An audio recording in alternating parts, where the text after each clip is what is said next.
국민의힘에서는 이게 계엄 당시에 어떤 언론 인터뷰라든지 국회에 와서 했던 진술과 탄핵 심판정에 가서 하는 진술이 좀 달라지는 사람들을 타겟을 삼고 있는 것 같아요. 네. 그러면서 특히 홍장원 전 국정원 1차장 같은 경우는 오염된 진술, 뭐 허위 메모 이런 지적을 하고 있는데 이건 좀 어떻게 보시나요? 실제로 좀 진술이 미묘하게 달라지는 것들이 있잖아요.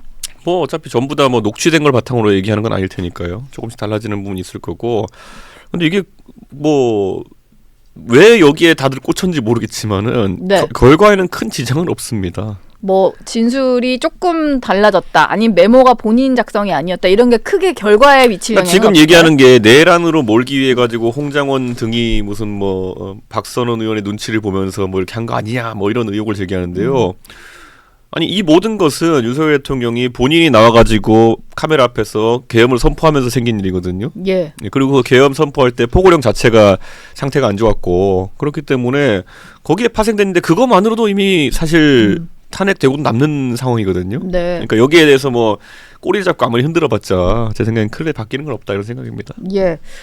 근데 국민의힘이나 뭐 대통령 변호인단 쪽에서는 이런 이유로 대통령 구속 취소를 해야 된다 이런 주장들을 좀 펴고 있잖아요. 그리고 이번 주 안에 이게 뭐 결론은 좀 날 예정인 것 같은데 구속까지 좀 취소하고 대통령 방어권을 좀 보장해야 된다 이런 논리는 좀 어떻게 보고 대통령이 계세요? 지금 상태에 있는 방어권도 제대로 활용하지 못하는 것 같거든요. 그때 뭐 이게 풀려난다고 해가지고 방어권이 더 늘어날 것이냐 아니면 선동력이 증가할 것이냐 해서 후자라 보는 사람이 많을 것 같거든요. 예. 저는 그게 대통령이 오히려 전술을 좀 잘못 가져간 게 아닌가. 대통령이 지금 굉장히 차분하게 임하고 있고 대통령이 딱 봤을 때 대통령이 조리 있게 말을 하네. 그러면 좀 더 시간이 방어권이 보장되면은 네. 오히려 실체적인 진실을 더 접근할 수 있겠다라는 인식이 예.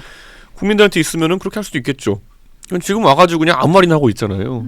그러니까 아무 말을 더 열심히 하기 위한 방어권 보장한다는 거는 사실 취지에 맞지 않고 오히려 대통령의 선동력만 배가 될 거거든요. 그러니까 저는 그거는 대통령을 위해서도 좋지 않을 것 같다. 방어 논리를 쌓고 있다기보다는 그냥 본인을 좀 지지하는 최근에 좀 탄핵 반대 여론에 조금 이제 결집을 하는 것 같으니까 그들을 좀 선동하는 데 더 집중할 것이다. 그렇죠. 예. 저는 지금 이미 대통령이 거의 자백성 발언도 많았고요. 네. 저는 문제를 좀 심각하게 보지 못하는 것 같은데 이미 탄핵 심판은 굉장히 대통령에 불리한 방향하고 있다고 생각합니다. 그래도 본인이 일단 직접 출석을 해서 여러 가지 얘기를 하는 바람에 대통령의 어떤 논리를 좀 듣게 되는 국민들이 생긴 거는 사실이잖아요. 그러니까 이게 뭐 부정선거 믿고 이런 분들이야 저런 말 하는 게 뭐 들릴지 모르겠지만은 예. 애초에 계엄 사유가 부정선거인 것이 더 확실해졌잖아요. 이게 지금. 예. 그러면은 사람들이 봤을 때는 아니 뭐 시작 자체가 독소독과라고 부정선거라는 망상에 시작한 거를 그 뒤에 아무리 빌드업을 해봤자 예, 그 다음에 시작 자체가 좀 예, 공감을 황당한 받지 거죠. 못할 것이다. 예, 예. 근데 일부에서는 뭐 부정선거 이런 거 좀 다 떠나서 일단 헌법재판소의 어떤 탄핵 심판 진행 절차에 대해 좀 문제를 삼는 사람들이 좀 있는 것 같은데 이를테면 이제 다른 뭐 헌덕수 권한대행 총리를 이제 탄핵하는 데서 의결 정족수 문제는 아직까지도 결론을 내지 못한 상태이고 네. 대통령 탄핵 심판은 엄청나게 좀 빠른 속도로 좀 진행이 되잖아요. 그래서 이게 너무 헌재가 편향적이다 보니까 이걸 못 믿겠다라는 지적도 좀 나오는 것 같아요. 우선 첫째로는 오히려 이거 찾아보시면요. 제일 처음에 얘기한 게 저예요. 예. 예, 예전 뭐 제가 얘기할 때는 신경도 안 쓰고 있다가 제가 헌법재판소에 일들을 다 집어넣으면은 네. 선입선출의 원칙에 따라 가지고 먼저 탄핵 심판 들어간 사람과 결론 내고 대통령 탄핵 결론 낼 거냐 뭐 이런 거 다 얘기했을 때는 네. 그저 그냥 이게 뭐지 하다가 지금 와가지고 마지막 지푸라기로 이제 보수층에서 잡고 있는 거거든요. 아, 이 의원이 먼저 얘기를 하셨군요, 이 부분에 대해서. 전 2달 됐을걸요 이게 얘기한 지요. 네. 그러니까 저는 미리 항상 방송에서 제가 다 얘기해요 그런 거를. 네. 그런데 지금 가서 우하다가 이제 막 그 우가우가 하는 방향으로 가가지고 뭐 세력 대결하는 방향 가다 안 되니까 이제 와가지고 예. 논리적인 허점을 찾아보려고 노력하는 거 아닙니까?